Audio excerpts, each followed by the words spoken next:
Da ako sa dating bayaon ang atong mga kaubanan sa media sa Tagbilaran.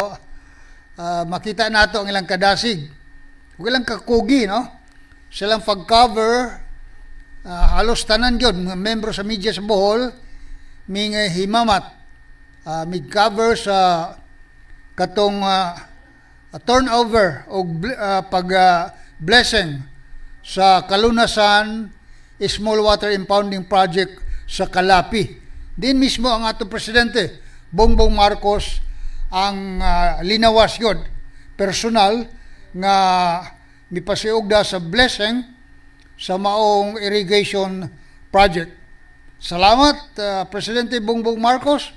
Of course, ang atong amahan sa atong lalawigan sa Bohol, siyang kakugi. Salamat kayo Governor Aris Aumentado, sa iyang Vice Governor Nick Bisas ug tanang membro sa Sangguniang Panlalawigan.